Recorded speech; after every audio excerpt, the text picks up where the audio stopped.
Bonjour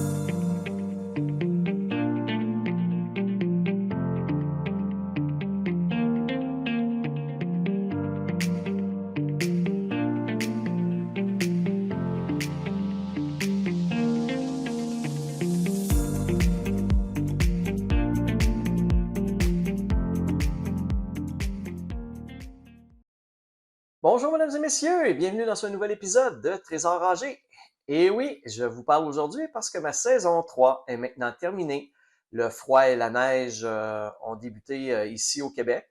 Donc ma saison se termine maintenant et je suis rendu à vous présenter les fameux épisodes traditionnels que je vous présente à chaque année. Donc je vais à partir d'aujourd'hui vous présenter 4 épisodes résumés de ma saison 3. On va commencer aujourd'hui avec le top 10 de mes découvertes.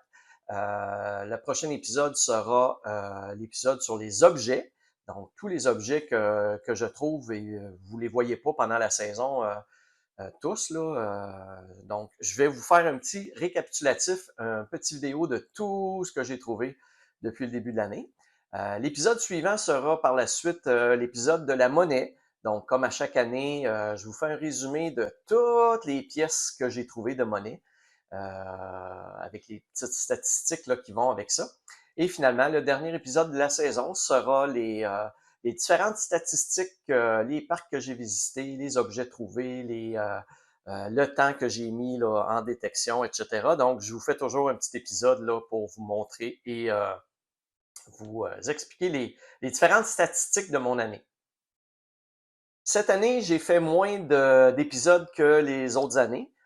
J'ai tout d'abord commencé une semaine plus tard que les autres années et j'ai également eu quelques semaines au courant de l'année pour des vacances, pour du mauvais temps, etc. Donc, j'ai tourné un petit peu moins d'épisodes que les années précédentes.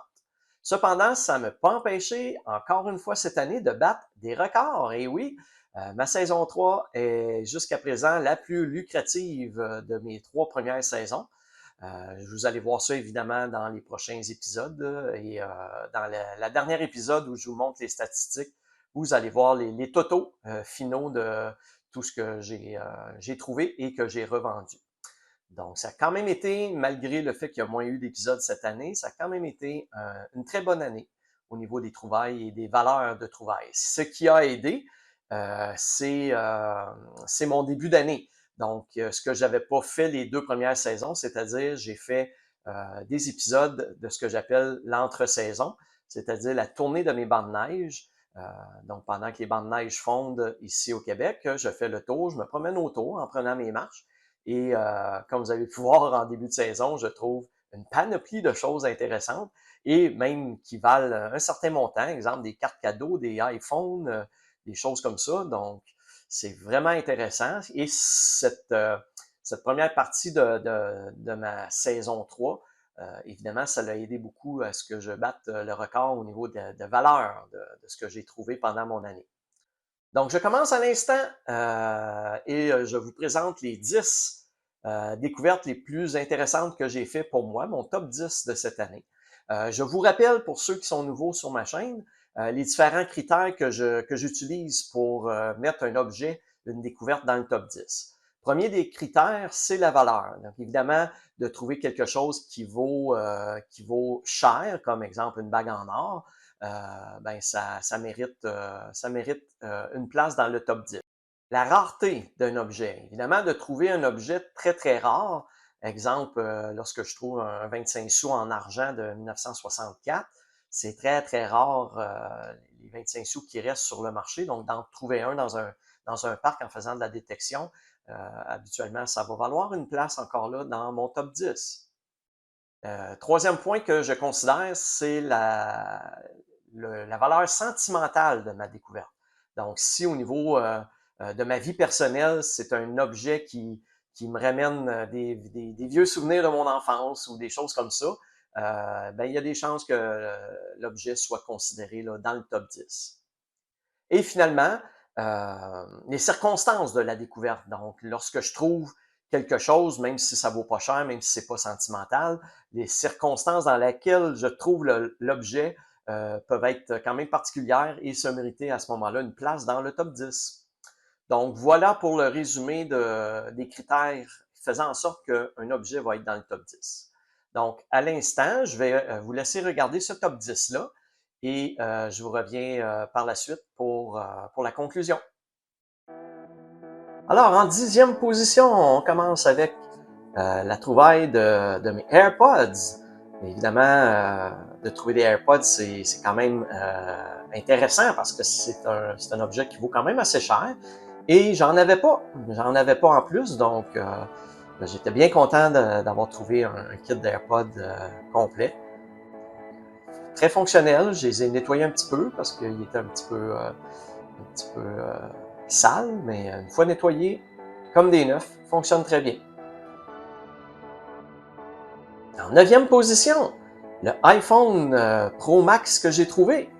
Donc, malheureusement, je l'ai mis quand même dans mon top 10, même si j'ai pas revendu le téléphone parce qu'un iPhone qui est bloqué, qui est barré, c'est comme impossible à débarrer. Donc, je peux pas faire grand-chose, je peux pas revendre le téléphone, même si c'est quelque chose qui vaut 700-800 $. Je suis pas en mesure de le revendre parce qu'il est pas utilisable comme tel, vu qu'il est barré. Mais c'est quand même étonnant et surprenant de trouver un tel objet là, dans un banc de neige. Donc, ça fait partie des découvertes que j'ai fait dans les bancs de neige. En 8e position, le beau collier que j'ai trouvé en stainless, en acier brossé. En fait, c'est de l'acier brossé. Donc, il est très, très, très joli.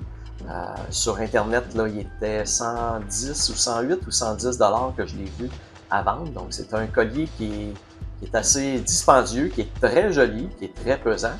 Et j'ai pas réussi à le vendre encore. Je l'ai pas regardé pour le vendre comme tel. Donc, je l'ai encore en ma possession. Donc, ça fait partie, cette découverte est mon 8e top 10. En 7e position, c'est le petit dissous du Blue Nose commémoratif que j'ai trouvé. Je le mets en 7e parce que j'en avais discuté avec mon ami Alain de ce dissous-là, comme quoi il était très beau là, avec l'eau en bleu. Étonnamment, je l'ai trouvé pendant que j'étais avec lui d'une sortie qu'on a fait ensemble.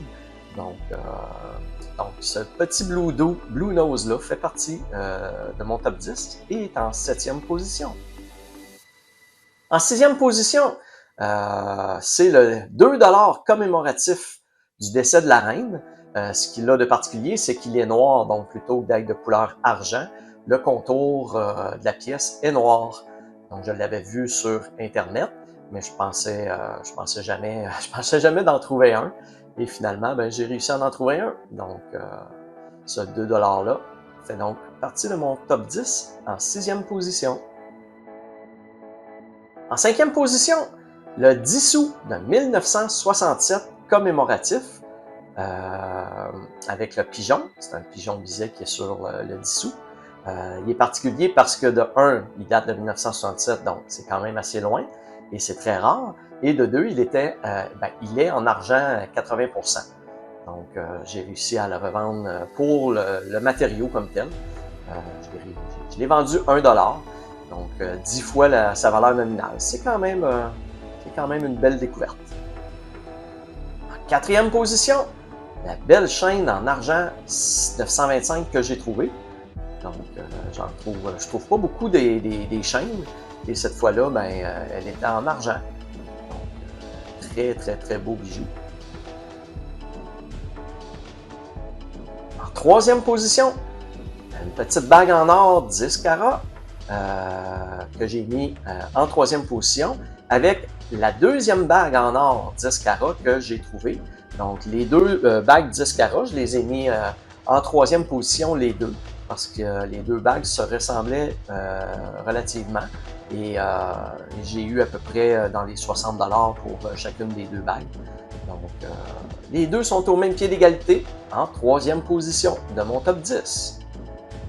En 2e position, c'est ma petite bague en or que j'ai trouvée à Stansted en compagnie de mon frère. Donc, je la mets en 2e position parce que j'ai quand même aimé mon expérience là, de trouver cette bague-là avec mon frère. Donc, j'ai fait, comme vous savez, je fais par saison plusieurs sorti avec mon frère et nous n'avions jamais encore trouvé d'objet en or ensemble. Donc, ce fut notre premier objet en or. Donc, j'étais bien content.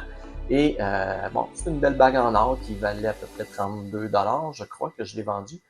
Donc, pour la valeur sentimentale aussi, et non pas juste pour la valeur monétaire, j'ai mis cette découverte en deuxième position. Et finalement, ma première position de l'année, ça se trouve à être ma bague en or 14 carats, avec une petite perle, une petite, je sais pas si c'était une vraie perle, selon les façons de déterminer si c'est une vraie ou une fausse perle, ça semblait pas être une vraie perle, mais la bague est quand même en 14 carats. Et j'ai réussi à la revendre pour 135 $. Donc, c'est ma plus belle trouvaille de la saison 3. Une belle bague en or 14 carats.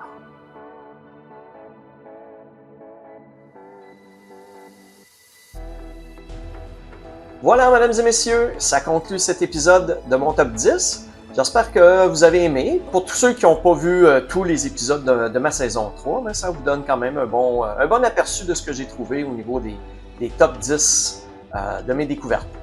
Je vous laisse, si vous avez apprécié, bien, comme à l'habitude, n'hésitez pas à liker la vidéo et à vous abonner à ma chaîne. Et je vous laisse sur la fin de cet épisode avec des mentions honorables, c'est-à-dire des différentes trouvailles que j'ai fait pendant l'année et qui n'entrent pas dans mon top 10, mais qui valent un petit thumbs up quand même. Donc, je vous laisse là-dessus et on se dit à la prochaine!